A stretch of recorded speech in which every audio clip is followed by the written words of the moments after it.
Hey everyone, I'm finally at the point where I have time to sit down to film a episode for this. And today I want to introduce you to my home place.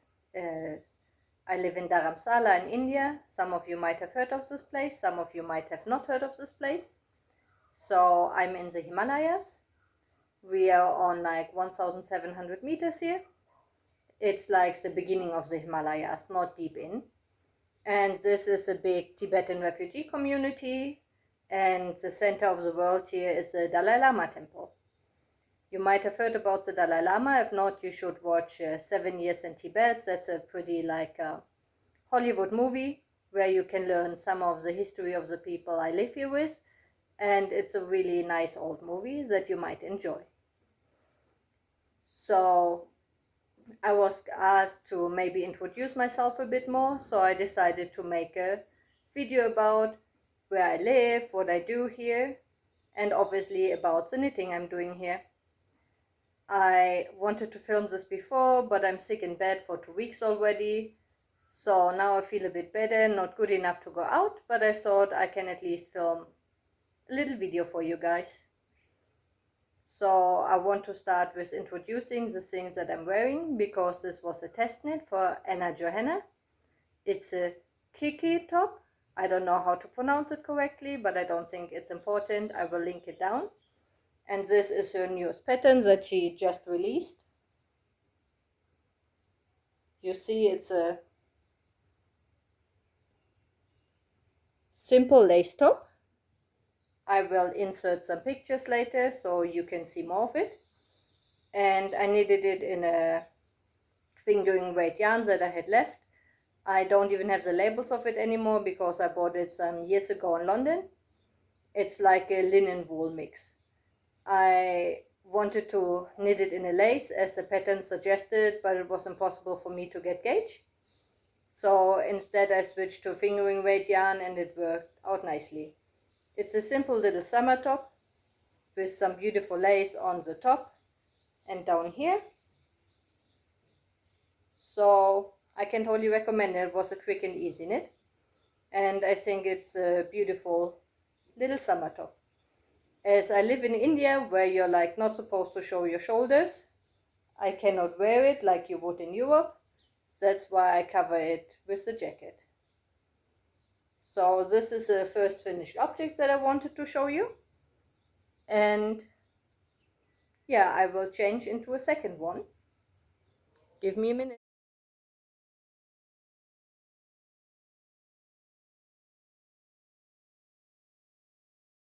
Now that I've changed into a second finished object, I thought I can show you the lace up close.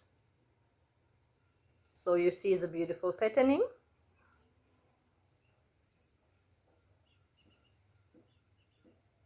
Nothing complicated, but it has a really nice look. So let me chat a bit about what I'm doing here, why I live here. So I was first here in 2015 on a trip where I went to India, and I went to actually stay in an Ayurvedic hospital for 6 weeks in South India. But as I always wanted to go to India, I combined it with some traveling around. And as flights to Delhi are usually much cheaper than to other parts of India, I just flew to Delhi and had like 2-3 weeks in the north. So I traveled around, and I didn't really know where to go, but I remembered that I read a book about this place, about Dharamsala, many years ago. It was like a reduced book in a shelf that I got for like €1 or something. But it sounded interesting, so I decided to go here. And that's what I did, and I immediately fell in love with this place. Even back then, His Holiness, the Dalai Lama, wasn't here. He was supposed to have a teaching here, but then he got sick and had to stay in America. But this place has a special magic that still catched me, and I immediately know that I want to come back for a longer time. And on the same trip, some months later in the south, there was another teaching of His Holiness that I actually joined, and then I was completely catched, and I knew I wanted to explore Buddhism more, explore this world more, and 2 years later, I came back. So someone at this teaching on my first trip invited me to go to really special teaching 1.5 years later in Bodh Gaya.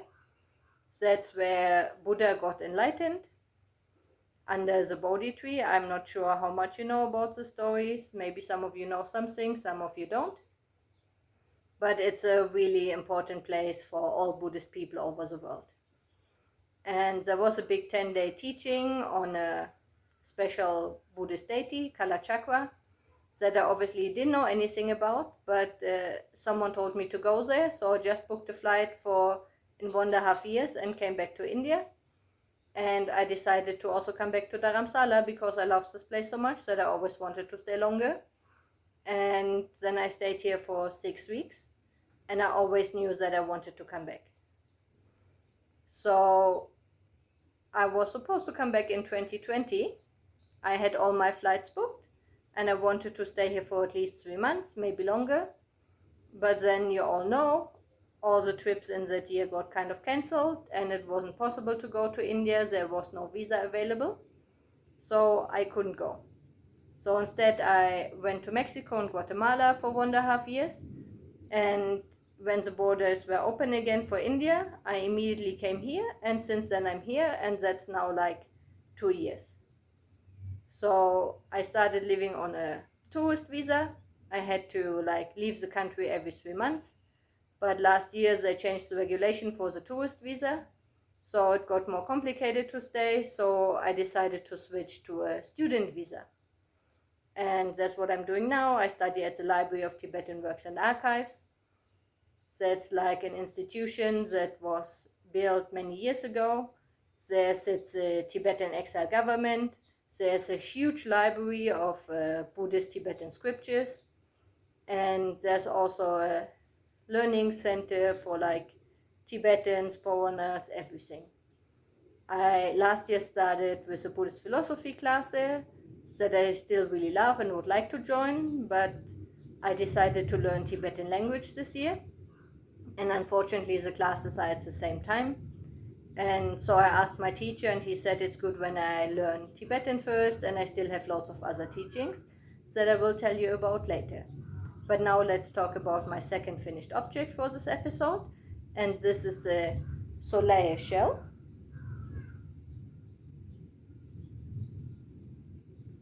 It's a beautiful pattern by Skandia Knits.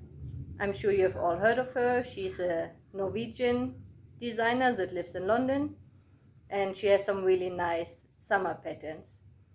And this one was in my library for a while, but I didn't find a fitting yarn for it because the yarn I actually bought the pattern for some years ago didn't work out. But then last year when I was in Europe and came back to India, I had a 17-hour layover in Helsinki. So I decided, as Helsinki, like Finland, there's lots of knitting designers and you hear a lot about the yarn shops. So I decided to go into town, have a look at Helsinki and look for the yarn shops. So I went to one of the yarn shops and I bought a beautiful yarn that is called Trio 1 by Isaga. And it's a mix of linen and some other like summery fibers. So I held it double to make this beautiful top.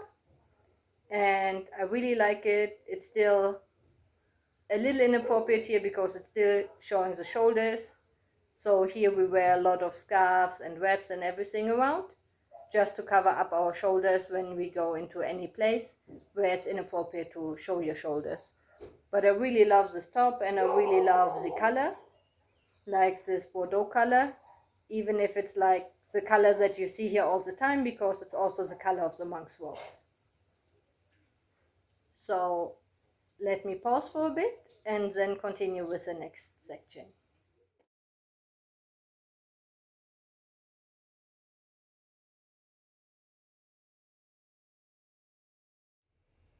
Hey, I just wanted to quickly show you this FO because it's a gift for a friend for her birthday. I will give it to her later. I just finished it yesterday. It's freshly washed and blocked and everything. So before I give it, I wanted to show it off. This is the Adriata by Joji Locatelli, one of her newest designs, the summer pattern, as you can see. It has this really beautiful lace panels at the side.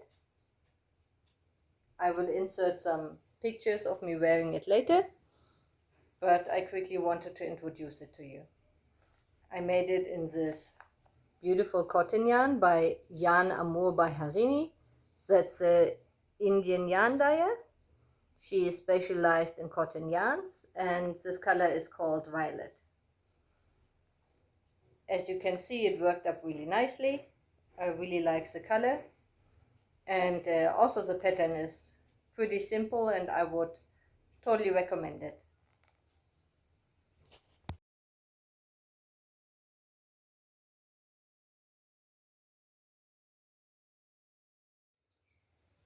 So some of you might not be able to imagine how this place looks like. We are in the middle of India, but because it's a Tibetan refugee community, it's a bit more Tibetans than Indian, while it still has a lot of the chaos of India. But I will insert some stuff behind this video here, where you can see the beautiful nature that is surrounding my house. I live in a little one-room apartment, and I have a beautiful balcony with a beautiful mountain view. And I have natures on all sides around me, but I can still walk up to the main square of the town in 10 minutes easily. So I will show you some footage of this after this clip, so you can see what I'm talking about. So this place doesn't have a lot of public transport. It's really small. This place was never built for tourism, but now it became a huge tourist hub. Traditionally, because of the Dalai Lama, a lot of Westerners came here. So there was built a lot of like nice restaurants and bars, and it's easy to get alcohol here, what in many parts of India is not possible.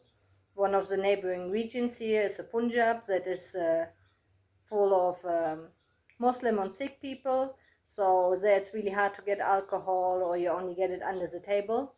While this place for the foreigners started to have like restaurants where they served alcohol. So people in India got to know this, and now we always have lots of Indian tourists coming in the season that want to show their family like a different life with some international restaurants, go to the Japanese place, to the pizza places. A lot of young people go here for like party holidays to get drunk. So now is one of the main touristy seasons, because in the lowlands it's getting really hot. We have areas with like 45 degrees that are only like 3-4 hours from here. So people like to escape the heat for some days and come to the cooler mountain weather. It's like also nice and sunny here right now, but it's still like we have a lot of wind. We have rain regularly. Even if it's a dry season, it's not that dry here. So overall, we have like lots of people coming through this town, so you can meet new people every week. But that's not so much what I'm doing. Like, I have my bunch of friends here that I know for a long time already, but there's also this like fluctuation of people. People come, people leave, then they come back the next year. So you meet the same people over and over, but most of them are not here constantly. I also have some friends that do long-term study programs here that are always here, and these are in the end the people I do most things with, because they are just here all the time. So next I want to include a video of a third finished object that I filmed before, because it was a gift for one of these friends that also lives here. She even lives in the same building. So before I gifted it to her for her birthday, I made a short video to show it to you. And this will be inserted here, followed by some view around my house. We had a bunch of goats visits this morning. I woke up to the sound of goats. So I will insert this here for your enjoyment.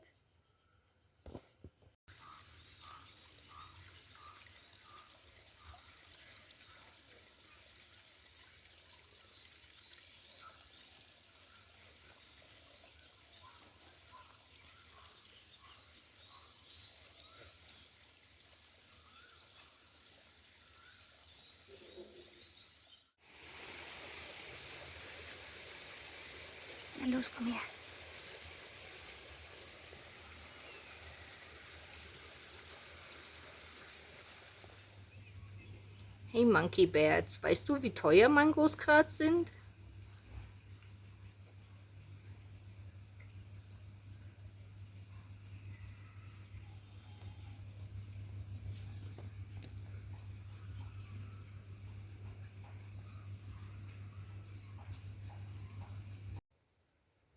So let's switch to works in progress. And I am working on this little simple head right now. It's called the Rolled Ribbed Head by Pearl Soho. It's a really simple pattern. And you can see already it has the same color than monk's robes. Why is that? Because this is knitted for one of the monks that I'm friends with here. This will actually be a gift for one of my Tibetan teachers.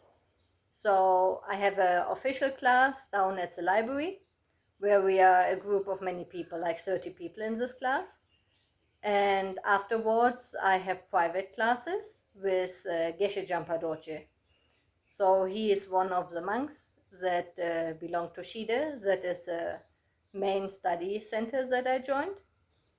This is quite a funny story. So by coincidence, I met someone in a restaurant last year that I know a little bit, but I never had a real conversation with him. But at this time of the year in February, there's not many people here because it's still winter and pretty cold. But he invited me to this new teaching place for the first teaching they will ever give to try it out. And I went there, and since then I went to most of the teachings they gave. It's became my family here. It's like 15 geshes from South India. They all come from the one region in Tibet. You will learn more about the region in the Tibet video, because that was the reason why I went there, to visit the families of some of these geshes that I study with here. So if you don't know, a geshe is not just a normal monk. It's like a special study program for Tibetan monks, especially in the Gelugpa tradition. That's a tradition that the Dalai Lama is part of. So these monks study a program of around 23 years. So you could compare it with a PhD in Western University. And it's a really intense study program in the monasteries here. And yeah, so they are really highly educated teachers afterwards. And they study logic, debate, all the philosophy, all the traditional texts.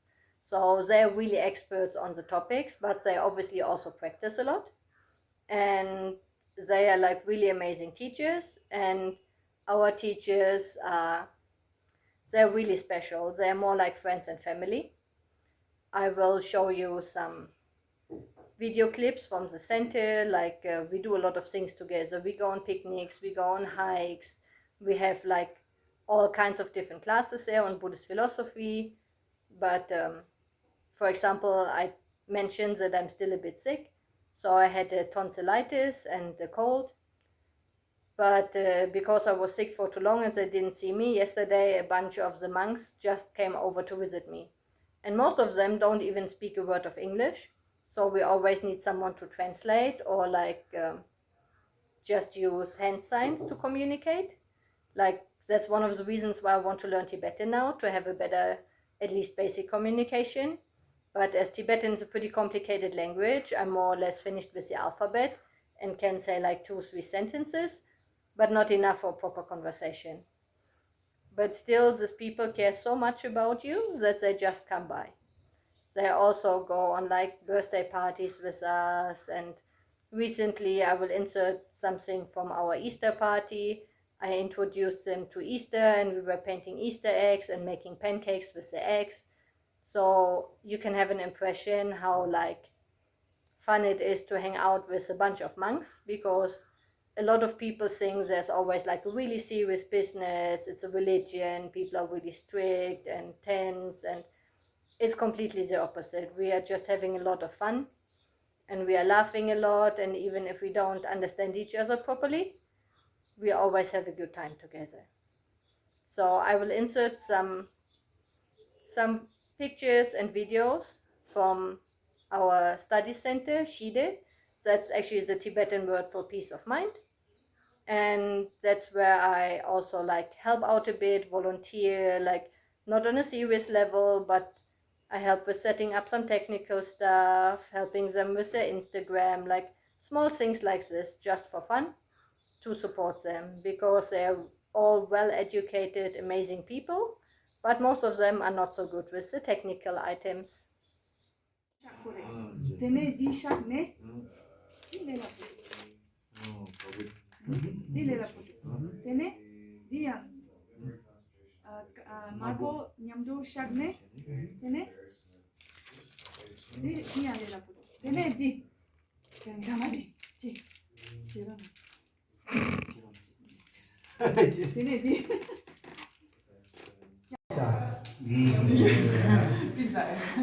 아니 너희들 오. 너희들 그게 예. 아.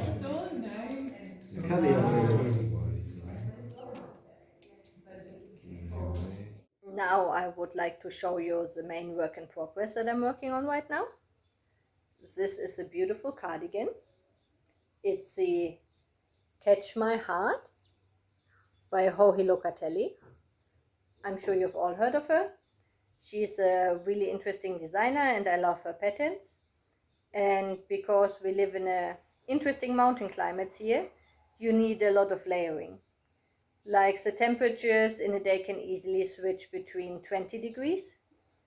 And this little town where I live here is surrounded by different places, different villages that are a bit like different worlds.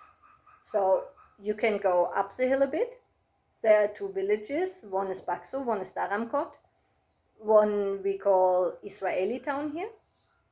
So a lot of Israelis come there for the season, and there's lots of things like most shop owners there speak a bit of Hebrew, the menus are in Hebrew.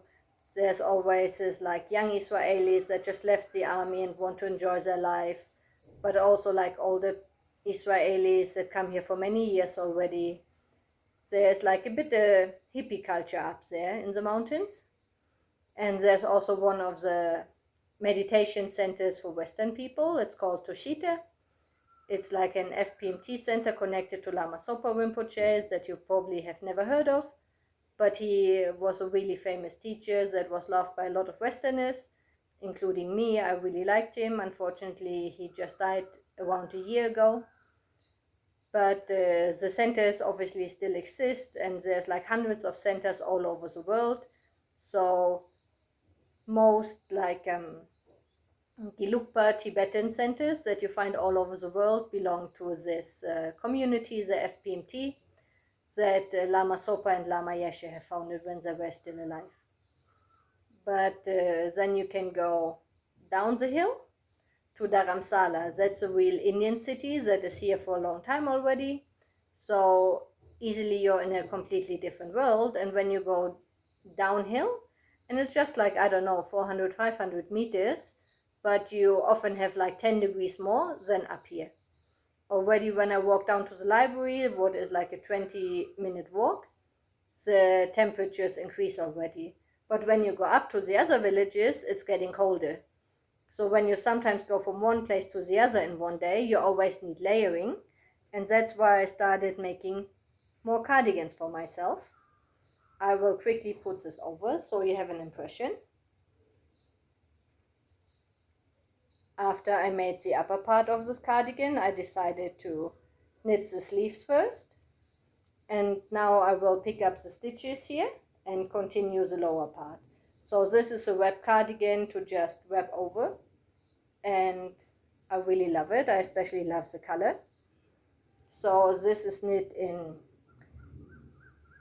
Soxia wool that I also got in London some years ago, and the color is called Aventuria.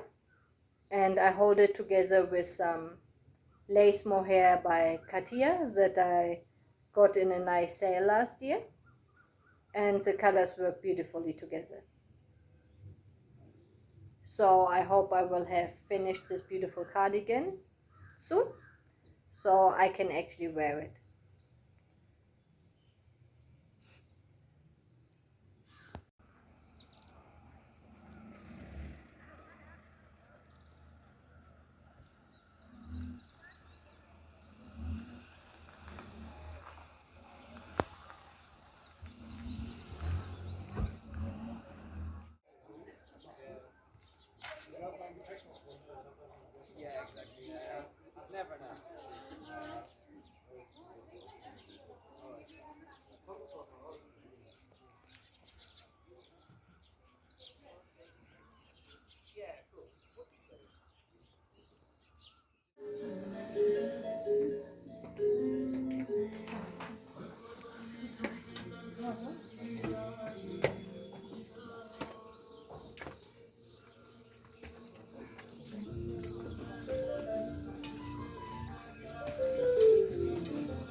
So, as I mentioned earlier already, this town is kind of centered around the Dalai Lama temple and the Dalai Lama. He's the main teacher here in town. If you don't know, he's kind of the highest teacher for Tibetan Buddhism. Historically, he was also the leader of the country, but he gave up this position because he thought it's better to divide it. So there's an exiled Tibetan government now, and he's the spiritual leader of the Tibetan people. And many people here see him as a reincarnation of Buddha himself, or at least a bodhisattva, someone that is highly realized. And it's really hard to explain to people that haven't experienced it, but he's a really special person with a special energy. And if you ever come here and are lucky enough to see him, you will feel it, but it's hard to put it in words. But for me, he's also one of my main teachers, so I go to all the events he gives in the temple. But usually during these events, it's you're not allowed to bring a phone or whatever. I will insert the picture that was on the official video. We took a screenshot of it where you can see me sitting in front of His Holiness. We were really lucky that he passed by and looked at us and gave us his blessings. But what I can share with you are some impressions from the temple and from the koa around the temple. So the koa is a special walkway around the temple, and the Tibetans believe that when you walk it, it's good merit. So you get kind of a good energy from it. And so it's a thing that people here do a lot. They walk the koa around the temple, just as a little walk in nature. And it's a really interesting place. And I recently filmed a little bit of the koa for you. There you always find some of the monkeys. They love to hang out at the koa. There's usually some cows, lots of street dogs. It's a really nice little place to have a little walk around town. So I will insert some of this for you, so you can enjoy and see what people do here all the time. There's also so-called prayer wheels that you will see on the video. And you might have heard about the Om Mani Padme Hum mantra that is supposed to be the oldest Tibetan Buddhist mantra. And the idea is to combine compassion with wisdom. That's what you chant it for. And these prayer wheels are filled with little papers of the mantra. So when you turn them, all your prayers kind of fly to heaven. So I will insert this here and show you my last, oh no, it's actually not my last whip. It's my newest whip. After I finished the shirt for my one friend, I'm making another shirt for another friend now in this beautiful color. It's actually a color I would never wear, but he likes it. So this will be a men's shirt. It's called Slutter Tea, and I will tell you more about it when it's further along because it's literally just started yesterday. And I haven't knit a lot of men's patterns yet, so let's see how it works. But what I mainly wanted to show you is a beautiful yarn. And I recently got yarn from this lovely yarn dyer. Her name is Harini. She's an Indian yarn dyer. And I got this 3 colors from her. Here you can see the label, Yarnamo by Harini. So she's dyeing cotton yarns especially, and yeah, they're really beautiful. You see, this is the normal cotton, this is the mercerized cotton. I didn't know so much what the difference is, so I ordered both to see it, and I think I really like the normal cotton much more because it gives a way more even stitch definition, while the mercerized cotton I have to knit on a way smaller needle, even if it's the same yarn weight, to make it look more or less even. So I think in the future I will only order the standard cotton and not the mercerized cotton, but now at least I know what the difference is.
Buffalo.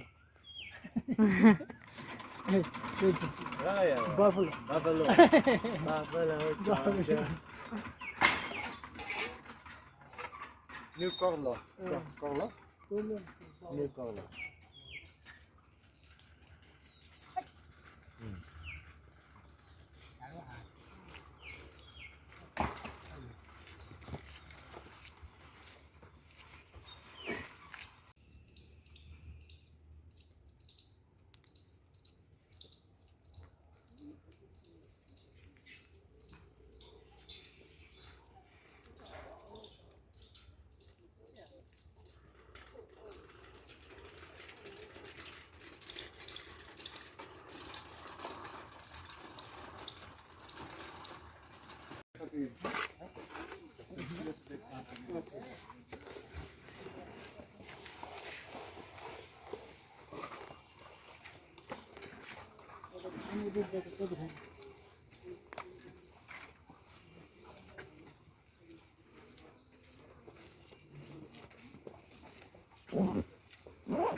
My actually last whip is a crochet whip because recently Sunbird Crochet called me out a bit in her podcast that I don't actually crochet so much anymore.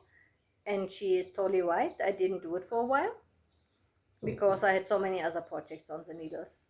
But it motivated me to start a new project, and as I'm going to visit my family soon, I decided to make some stuffed animals and dolls for my nephew and niece.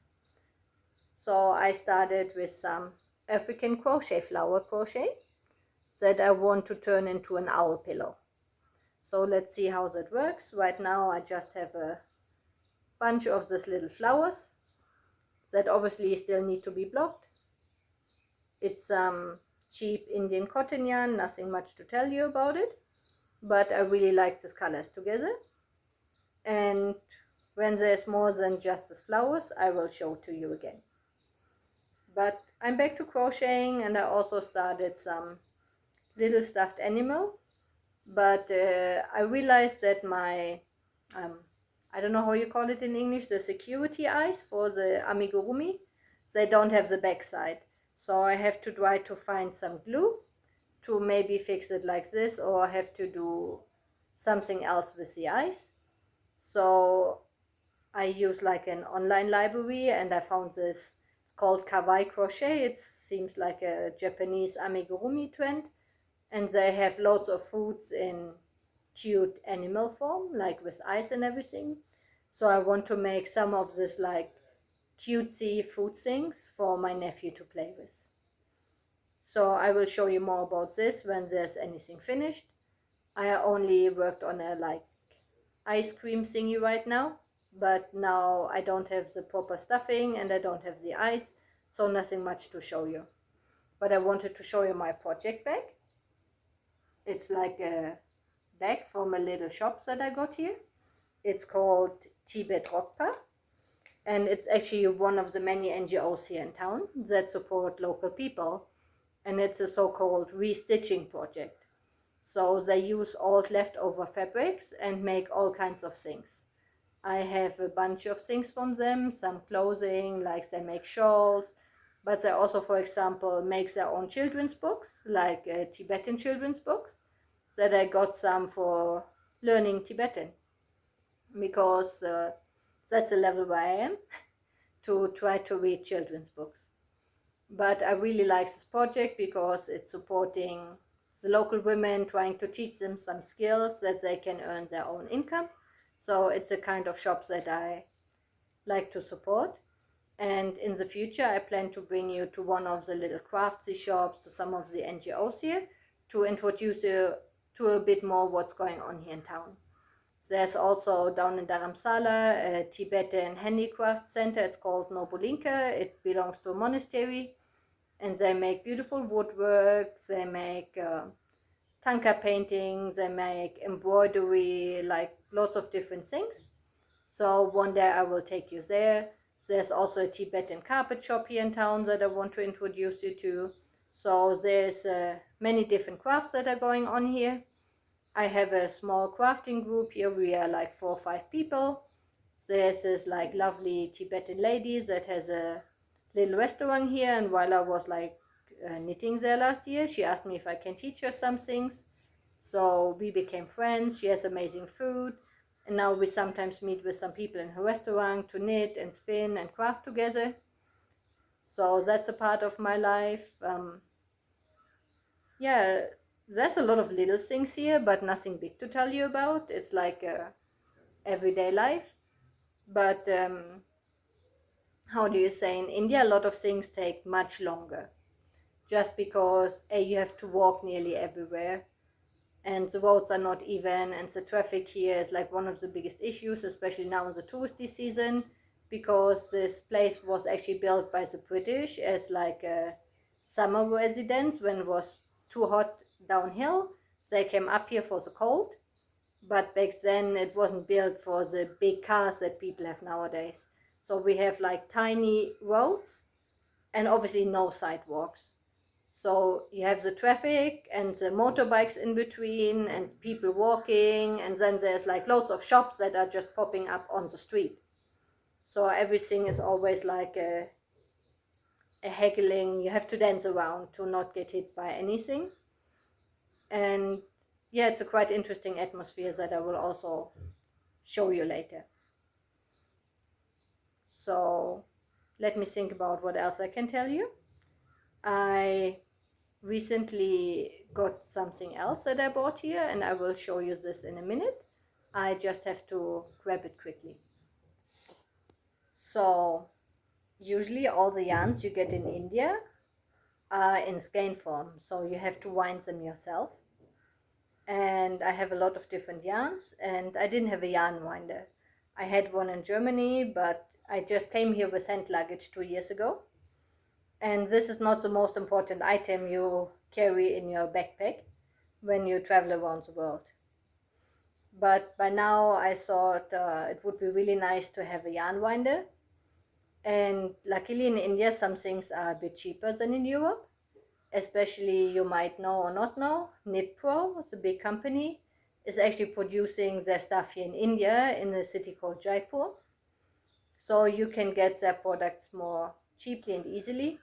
So I got like a needle set from Knitpro that is much cheaper than you would get it for in Europe. But I also got myself a yarn winder and a yarn swift. So this is my yarn swift.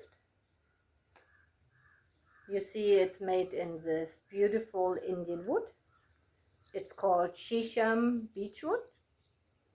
I don't know much about this tree, but I can tell you it looks really beautiful. So this is the yarn swift, and this is the yarn winder in the same wood. It's like handmade by a little company here in India. And there's a lovely lady from South India, from Bangalore, and she is having a little shop. She is called Sunrise Creations, and she's selling a lot of these things. So that's where I usually get my tools, but also sometimes a little bit of wool. And these are like, for example, local airy silk, like silk where the animals don't get killed. There's even a whole airy silk village in India that I hope I'm able to visit one day.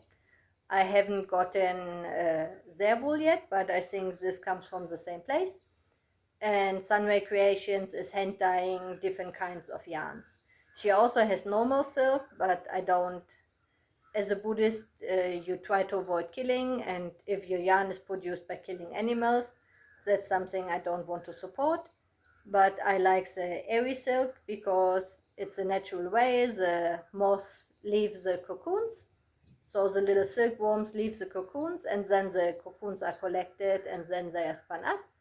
So all this wool is more or less hand spun and hand dyed, and it's really beautiful. So I will make some project with it in the future and show you as well. But for now, I just wanted to show you what I got and introduce you some of the more or less local, like India is a big country, so it's not that local, but some of the Indian businesses that I'm supporting here and that have really beautiful hand-dyed products and where I get my yarns from. India is not so good with like all the fancy like woolen yarns. Like it's not that they have all like they have a lot of different kinds of sheep here, but it's more like rustic raw sheep. One day I will introduce you to other stuff that I got here over the time, but that's not really fitting in this video today. So this is just what happened like recently, just for the introduction, and I show you other stuff in the future. I thought I might make an episode from Ladakh where I was last year, where I got a lot of really special things that I will show you in this episode. But I think for today that's it. So if you have any other questions about my life, about my projects, whatever, please let me know and I will try to answer them for you. So I hope you all have a good day and I see you soon. Bye.